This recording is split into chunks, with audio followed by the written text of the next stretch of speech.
ಮೂಷಿಕವಾಹನ ಮೋದಹಸ್ತ ಸಾಂಬರಕರ್ಣ ವಿಳಂಬಿತ ಶೂದ್ರ ವಾಮನ ರೂಪ ಮಹೇಶ್ವರ புத்திர விக்ன விநாயக பாத நமஸ்தே.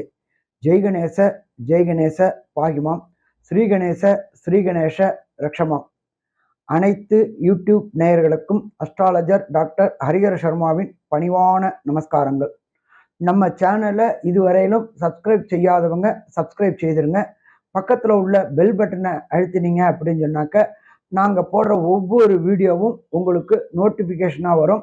நீங்கள் மட்டும் பார்க்காம உங்களுடைய உற்றார் உணர்வுக்கும் அனுப்பி அவங்களையும் சப்ஸ்கிரைப் பண்ண சொல்லுங்கள். சரி, நாம் இன்னைக்கு பார்க்க போகிற தலைப்பு என்ன அப்படின்னாக்க, எல்லாருக்கும் குடும்பத்தில் பிறந்தவங்களுக்கு ஆணாக இருக்கட்டும் பெண்ணாக இருக்கட்டும், சாமி என் குழந்தைகளுக்கு திருமணம் ஆகலை, ஏன் தள்ளி போகுது, எதனால் தள்ளி போகுது, என்ன அப்படின்றதும் தெரியல, என் குழந்தைகளுக்கு திருமணம் நடக்குமா நடக்காதா, வாழ்க்கையில் திருமணம்ன்றது ஒன்று உண்டா அப்படின்னு நினைக்கக்கூடியவங்களுக்கு, ஏக்கம் இருக்கக்கூடியவங்களுக்கு ஒரு ஸ்தலம், அதுதான் மகா புண்ணிய கஷேத்திரமான திருவிடந்தை நித்திய கல்யாண பெருமாள். அது என்ன சாமி திருவிடந்தை நித்திய கல்யாண பெருமாள் அப்படின்னாக்க, இதுல மகாபலிபுரத்துக்கு முன்னாடி கோவளத்துக்கு அடுத்த ஸ்டாப்ல இருக்கிறது திருவிடந்தை நித்திய கல்யாண பெருமாள். அது என்ன சாமி நித்திய கல்யாணம், அங்க உள்ள பெருமாளுக்கு டெய்லியே திருமணம் நடக்குமா? டெய்லியே திருமணம் நடக்கும். நம்ம திருமணத்தின் போது அந்த ஆண்மகனுக்கு திருஷ்டி போட்டு வைப்பாங்க, திருஷ்டி படாமல் இருக்கிறதுக்காக. ஆனா அங்க உள்ள பெருமாளுக்கு பர்மனண்டாவே ஒரு திருஷ்டி போட்டு எப்பொழுதுமே இருக்கும்.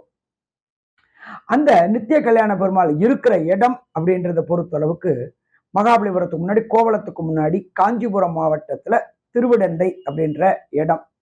சரி, அதுல என்ன சாமி அதுல ஃபேமஸ் அப்படின்னாக்க, அந்த பெருமாள் 360 நாளும், நம்மளுடைய வாக்கிய பஞ்சாங்கம் படி 360 நாள், 360 நாளும் 360 கன்னிகைகளை கல்யாணம் பண்ணிக்கிறதா ஐதீகம். அப்ப அந்த 360 கன்னிகைகளுக்கும் டெய்லி டெய்லி டெய்லி டெய்லி கன்னிகாதானம் பண்ணி கொடுத்து கல்யாணம் பண்ணிக்கிறதா ஐதீகம்.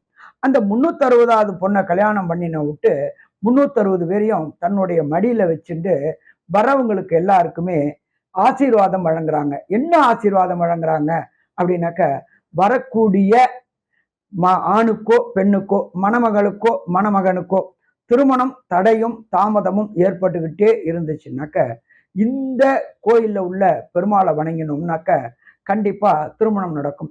சரி சாமி, அதுக்கு ஏதாவது முறை இருக்கா அப்படின்னு கேட்டா கண்டிப்பா முறை இருக்கும்.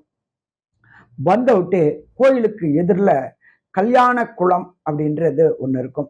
அந்த கல்யாண குளத்துல முடிஞ்சா குளிங்க, குளிக்க முடியல அப்படின்னு சொன்னாக்க தண்ணி பிரதட்சணம் பண்ணிங்க.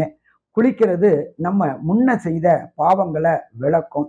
அதே போல திருமணத்திற்குண்டான தடைகளையும் தோஷங்களையும் விளக்கக்கூடியது அந்த நித்திய கல்யாண பெருமாள் உண்டான குளம், கல்யாண குளம் அப்படின்னு பேரு. அந்த கல்யாண குளத்துல ஃபர்ஸ்ட் குளிங்க, குளிச்சுட்டு உடைய மாத்திக்கிங்க. மாத்திக்க முடியாதவங்க தண்ணியை பிரதட்சணம் பண்ணிக்கிங்க. நல்லா கைகால் அலம்பிட்டு தண்ணியை பிரதட்சணம் பண்ணிக்கிங்க. பண்ணிட்டு இங்க இருந்து போகும்பொழுது பக்கத்துல நிறைய கடைங்க இருக்கும். அந்த கடைங்கள்ல 2 மாலை வாங்கிக்கிங்க. அதே போல சுவாமிக்கு அர்ச்சனை செய்யக்கூடியதுக்கு உண்டான சாமான்களையும் வாங்கிக்கிங்க. வாங்கிக்கிட்டு நேரா போங்க. அந்த சுவாமி பேரு வராக சுவாமி, அந்த சுவாமிக்கு பேரு நித்திய கல்யாண பெருமாள். நேரா அங்க போயிட்டு என்ன பண்றீங்க அப்படின்னு சொன்னாக்க, உங்களுடைய ராசி, உங்களுடைய நட்சத்திரம், உங்களுடைய கோத்திரம், இது 3ஐயும் சொல்லி சுவாமிக்கு 2 மாலை வாங்கி கொடுங்க. அந்த 2 மாலையும் சுவாமிக்கு சாத்திட்டு உங்களுக்கு ஒரு மாலை கழுத்துல போட்டு கொடுப்பாங்க. இன்னொரு மாலையை பொறுத்தளவுக்கு எடுத்துக்கிட்டு சுவாமிய வலம் வரணும். எத்தனை முறை வலம் வரணும் அப்படின்னாக்க 9 முறை வலம் வரணும். அது என்ன சாமி 9 அப்படின்னாக்க, நவகிரகங்கள் 9. இதுல என்ன ஒரு விசேஷம் அப்படின்னாக்க, இந்த திருவிடந்தை நித்திய கல்யாண பெருமாள் ராகு கேது பரிகார ஸ்தலமாவும் உண்டு.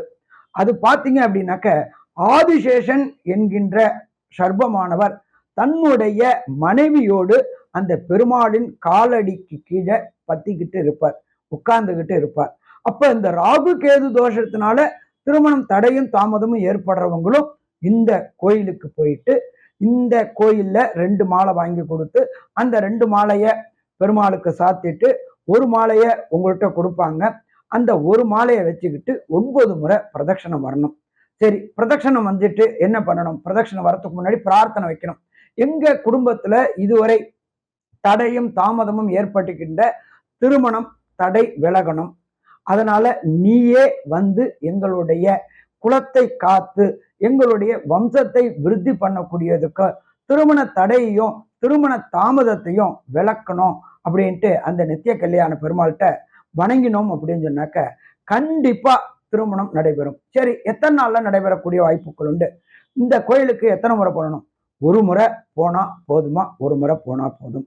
சரி, அந்த 2 மாலையில ஒரு மாலையை வாங்கி 9 முறை வலம் வந்த பிறகு அந்த மாலையை உங்களுடைய பூஜை ரூம்ல வைக்கணும். நீங்க அந்த வச்சதுலேருந்து 90 நாளைக்குள்ளார உங்களுக்கு கண்டிப்பாக உங்க குழந்தைகளுக்கு, அது ஆணா இருக்கட்டும் அது பெண்ணா இருக்கட்டும், கன்ஃபார்மா நிச்சயதார்த்தம் ஆயிடுமா? நிச்சயதார்த்தம் ஆகி போயிடும். அதுக்கு அடுத்தது போனதுலேருந்து 90 நாளைக்குள்ளார நிச்சயதார்த்தம். அந்த வருடக்கரசிக்குள்ளார கண்டிப்பா திருமணம் கைகூடுமா? திருமணம் கைகூடும். அப்ப அந்த ராகு கேதுவான ஆதிசேஷனும் தன்னுடைய மனைவியோட இருக்கிறதுனால ராகு கேது தோஷமும் விலகிறதுனால திருமணத்திற்கு உண்டான அத்தனை தடைகளும் அத்தனை தாமதங்களும் விலக ஆரம்பிக்கும் போது வீட்டுல கெட்டி மேல ஓசை கேட்கக்கூடிய வாய்ப்புகள் உண்டு. சரி சாமி, திருமணம் ஆயிடுச்சு, நாங்க அடுத்தது திருப்பி அந்த சுவாமியை போய் பார்க்கணுமா?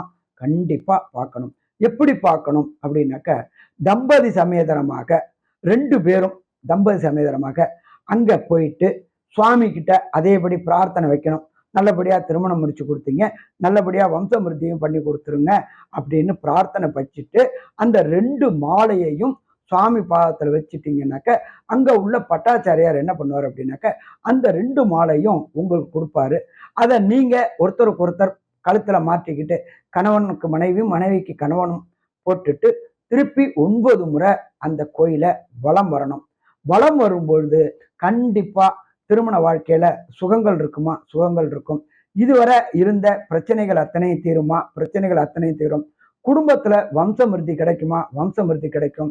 கணவன் மனைவிக்குள்ளார அந்யோன்யம் இருக்குமா? அந்யோன்யம் இருக்கும். அப்ப அத்தனையும் கொடுத்த அந்த பெருமாளை சேவிச்சுட்டு 2 மாலையும் வாங்கிட்டு நம்ம வீட்டுல வச்சிருங்க. இப்படி பண்ணினீங்க அப்படின்னு சொன்னாக்க வீட்டுல கெட்டி மேல ஓசை கேட்குமா? கெட்டி மேல ஓசை கேட்கும்.